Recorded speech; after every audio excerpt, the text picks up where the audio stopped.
तो hello guys, आज हम स्टार्ट कर रहे हैं क्लास 10 जियोग्राफी चैप्टर 1 संसाधन एवं विकास। संसाधन एवं विकास आज स्टार्ट कर रहे हैं। इसका ऑब्जेक्टिव क्वेश्चन 40 ऑब्जेक्टिव क्वेश्चन है। चलिए पहला ऑब्जेक्टिव क्वेश्चन शुरू करते हैं। भारत में 2001 में कितने प्रतिशत भौगोलिक क्षेत्र में वन का विस्तार था? तो भारत में 2001 ईस्वी में भौगोलिक क्षेत्र में वन का विस्तार 1921% था। 1921% था। हाँ, तो 1921% देख लीजिए। 1921% लिखते भी जाइएगा गाइस, ये बोर्ड एग्जाम में आपका काम देगा। उसके बाद है निम्नांकित में कौन प्राकृतिक संसाधन नहीं है? निम्नांकित में कौन प्राकृतिक संसाधन नहीं है? तो नदियाँ प्राकृतिक संसाधन नहीं होगी। नदियाँ प्राकृतिक संसाधन नहीं होगी। उसके बाद है लोअयस्क किस संसाधन वर्ग में शामिल है? लोअयस्क अनवीकरणीय संसाधन में शामिल है। अनवीकरणीय संसाधन वैसे संसाधन होते हैं जो संसाधन एक बार अगर खत्म हो जाए तो उसका दोबारा निर्माण नहीं कर सकते। निर्माण करने में करोड़ों साल लग जाते हैं। ज्वारीय ऊर्जा किस प्रकार के संसाधन का उदाहरण है? तो ज्वारीय ऊर्जा जो है वो नवीकरणीय संसाधन का उदाहरण है। नवीकरणीय संसाधन वैसे उस संसाधन को कहते हैं जो संसाधन अगर समाप्त हो जाए तो उसका पुनः पूर्ति किया जा सकता है, मतलब उसका निर्माण पुनः किया जा सकता है। उसके बाद है देख लीजिए नवीकरणीय। उसके बाद है किस प्राकृतिक संसाधन का भंडार सीमित है? किस प्राकृतिक संसाधन का भंडार सीमित है? तो जो होगा वो खनिज तेल सीमित मात्रा में पाया जाता है। खनिज तेल अगर ख़त्म हो गया तो फिर से इसको प्राप्त करने में हमें लाखों साल लग सकते हैं, जबकि सौर ऊर्जा प्राप्त कर सकते हैं तुरंत। लाइट के द्वारा, प्रकाश के द्वारा सौर ऊर्जा प्राप्त किया जा सकता है। पवन के द्वारा, हवा के द्वारा प्राप्त किया जा सकता है। और जलीय ऊर्जा जल के द्वारा प्राप्त किया जा सकता है। उसके बाद है सौर ऊर्जा निम्नलिखित में से कौन सा संसाधन है? सौर ऊर्जा जो है वो सौर ऊर्जा हो जाएगा अचक्रीय संसाधन। सौर ऊर्जा अचक्रीय संसाधन है। नहीं, सौर ऊर्जा पुनः पूर्ति संसाधन है। सौर ऊर्जा को पुनः निर्मित किया जा सकता है। अभी ऊपर पढ़े थे गाइस, देखिए सौर ऊर्जा पढ़े हैं। तो सौर ऊर्जा जो होगा वह पुनः पूर्ति योग्य संसाधन है। उसके बाद है गाइस पंजाब में भूमि निम्नीकरण का मुख्य कारण है। पंजाब में भूमि निम्नीकरण का मुख्य कारण अधिक सिंचाई है। अधिक सिंचाई के कारण पंजाब में बहुत ज़्यादा भूमि निम्नीकरण होता है, अधिक सिंचाई। उसके बाद क्वेश्चन है सोपानी कृषि किस राज्य में प्रचलित है? सोपानी कृषि किस राज्य में प्रचलित है? तो सोपानी कृषि जो है वह उत्तराखंड में प्रचलित है। सोपानी कृषि उत्तराखंड में अधिक प्रचलित है। उसके बाद है काली मृदा का दूसरा नाम क्या है? तो काली मृदा का दूसरा नाम रेगूर है। काली मृदा को रेगूर मिट्टी के नाम से भी जाना जाता है। काली मृदा को रेगूर। वृहद क्षेत्र में जल की उपस्थिति के कारण ही पृथ्वी को क्या कहते हैं? वृहद क्षेत्र में जल की उपस्थिति के कारण ही पृथ्वी को नीला ग्रह करते हैं, क्योंकि अधिक मात्रा में जल पाया जाता है। अधिक मात्रा में यहाँ जल पाया जाता है गाइज, और जल का कलर कौन सा होता है? नीला होता है। तो इसलिए इसको नीला ग्रह कहा जाता है। उसके बाद है बिहार में कितने प्रतिशत भौगोलिक क्षेत्र में वन का फैलाव है? तो बिहार में 7%। बिहार में मात्र 7% है गाइज। उसके बाद क्वेश्चन है 7% थालाफोरा रीजन। उसके बाद है भारत के किस राज्य में वन का सबसे अधिक विस्तार है? तो इसका आंसर हो जाएगा सी, मध्य प्रदेश में बहुत ज़्यादा वन पाया जाता है। मध्य प्रदेश में वन का विस्तार बहुत ज़्यादा है, मध्य प्रदेश। उसके बाद क्वेश्चन है देश के बांधों को किसने भारत का मंदिर कहा था? देश के बांधों को पंडित जवाहरलाल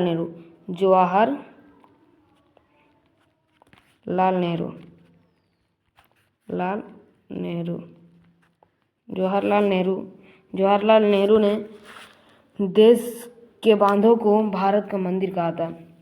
पंडित जवाहरलाल नेहरू। हाँ गाइस यही आंसर होगा। देखिए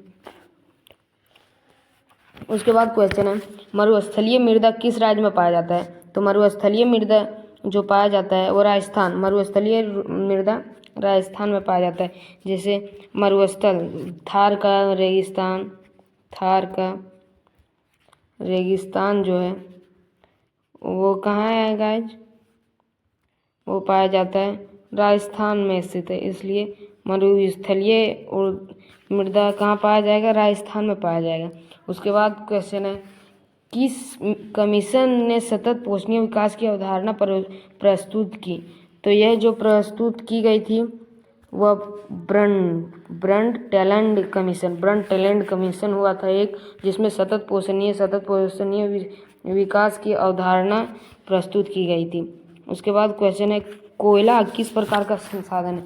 कोयला किस प्रकार का संसाधन है? कोयला जो है वह अनवीकरणीय संसाधन है, क्योंकि कोयला अगर एक बार ख़त्म हो जाएगा तो उसका पुनः पूर्ति करने में हमें लाखों साल लग सकते हैं।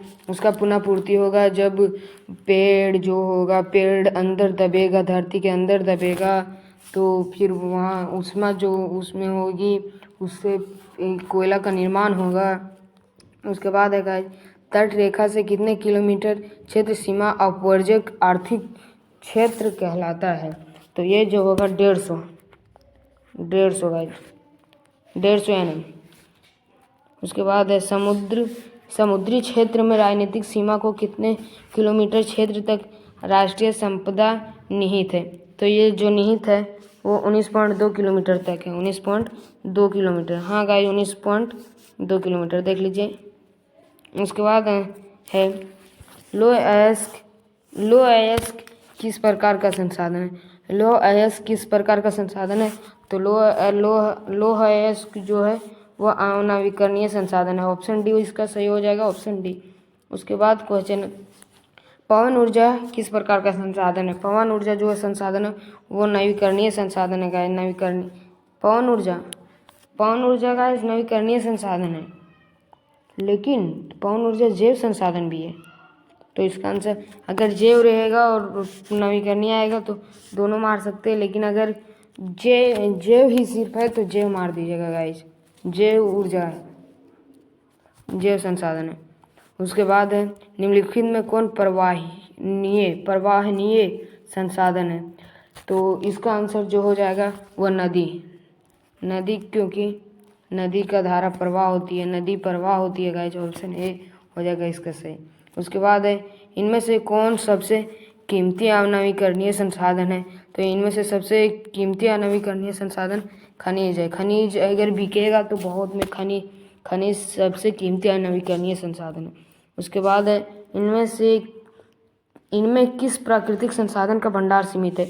इनमें से किस प्राकृतिक संसाधन का भंडार सीमित है? मतलब जो प्राकृतिक संसाधन है उसका भंडार सीमित है, एक निश्चित मात्रा में भंडार पाया जाता है। तो यह कोयला एक निश्चित मात्रा में पाया जाता है, जबकि पवन ऊर्जा अभी बताए थे गाइस, पवन ऊर्जा का निर्माण हम कर सकते हैं पवन के द्वारा, सौर ऊर्जा का लाइट सौर के द्वारा निर्माण हो सकता है, समुद्री ऊर्जा समुद्र के पानी के द्वारा निर्माण हो सकता है उसका भी। लेकिन कोयला जो है, कोयला एक बार निश्चित मात्रा में हो गया है, उसके बाद फिर इसको बनने में बहुत लाखों करोड़ों साल लग सकते हैं। उसके बाद है गाइस अगला क्वेश्चन है, संसाधन के रूप में किसी पदार्थ का अस्तित्व किस पर निर्भर करता है? तो यह जो निर्भर करता है वो उपयोगिता पर निर्भर करता है गाइस। उसके बाद है, संसाधनों में विवेकपूर्ण उपयोग का प्रस्ताव किस वर्ष आया? संसाधनों के विवेकपूर्ण उपयोग का प्रस्ताव किस वर्ष आया? तो इसका आंसर जो होगा 1968 होगा, इसका 1968 आंसर है गाइस। उसके बाद है, सार्वजनिक स्थान पर बना मंदिर किस प्रकार का संसाधन होता है? तो यह जो होता है वो सामुदायिक होता है, समूह के लिए होता है। सार्वजनिक लिखा है गाइस, सार्वजनिक। रुकिए गाइस, अच्छे से लिख सकते हैं, थोड़ा सा रेस्ट दीजिए गाइस। अब सार्वजनिक सार्वजनिक सार्वजनिक देखिए, सार्व सार्व सार्व से क्या बनता है? सार्व से बनता है समूह।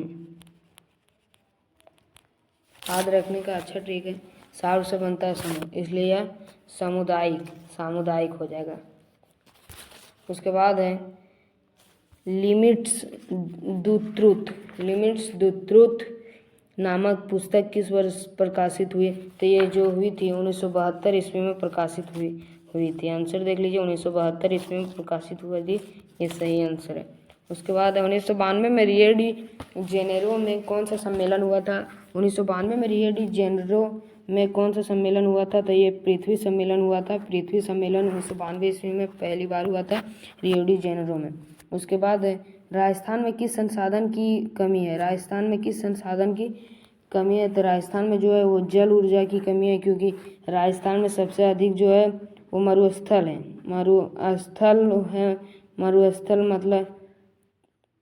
मरुस्थल मतलब मिट्टी, सिर्फ मिट्टी पाई जाती है, मिट्टी बालू पाई जाती है, जिसके कारण वहाँ जो कमी है वो जल ऊर्जा की बहुत ज़्यादा कमी है। उसके बाद संसाधन होते नहीं बनते हैं, किनका कथन है? संसाधन होते नहीं बनते हैं, ये जो कथन है, हाँ गाइस, जिमरमैन का है। जिमरमैन का ये कथन है, संसाधन होते नहीं बनते हैं, संसाधन होते नहीं बनते हैं। हाँ, उसके बाद है अगला क्वेश्चन है आईपीसीसी याद रख लीजिए, आईपीसीसी इसका फुल फॉर्म होता है इंटरगवर्नमेंटल,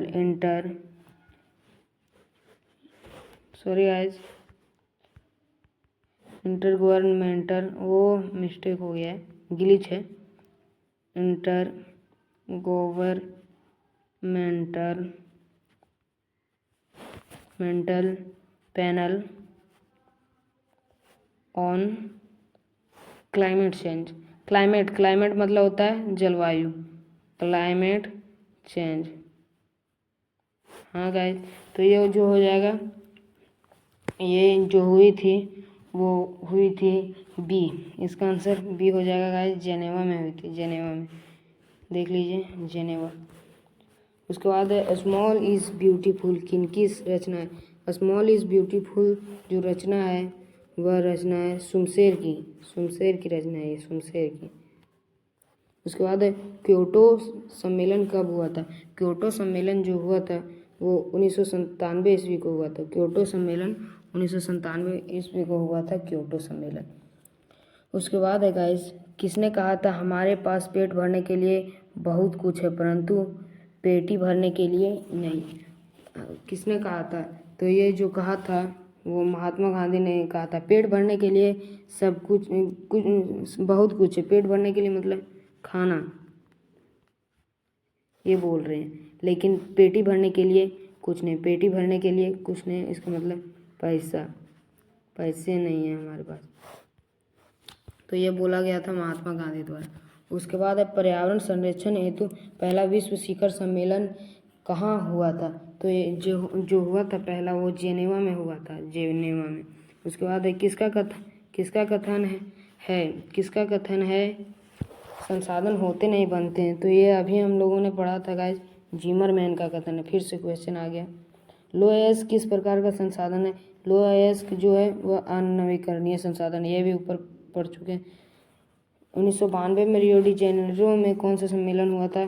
तो ये जो हुआ था पृथ्वी सम्मेलन।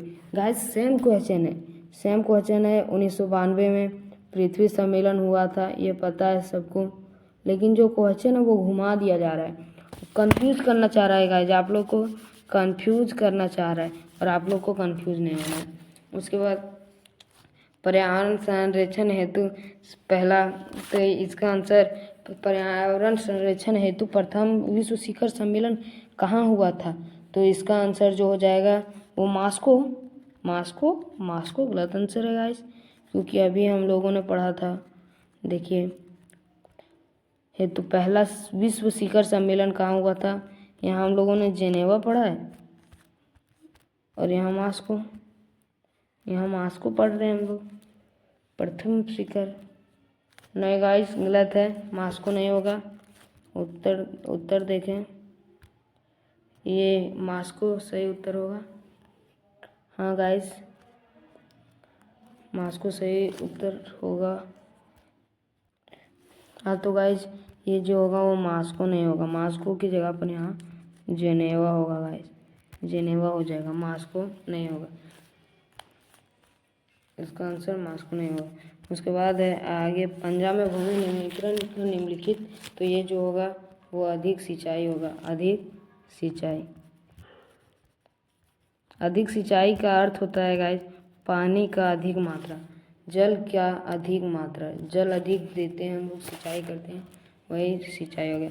और लास्ट क्वेश्चन है, मरुस्थलीय मृदा का विस्तार निम्नलिखित में से कहाँ है। तो ये जो है अधिक सिंचाई, इसमें अधिक सिंचाई नहीं गाइस, गहन खेती होगा, सॉरी गाइस, गहन खेती होगा। उसके बाद लास्ट है, मरुस्थलीय मृदा का विस्तार निम्नलिखित में से कहाँ है। तो ये जो है वो कर्नाटक में। ठीक है गाइस, थैंक यू, आज के लिए बस इतना ही।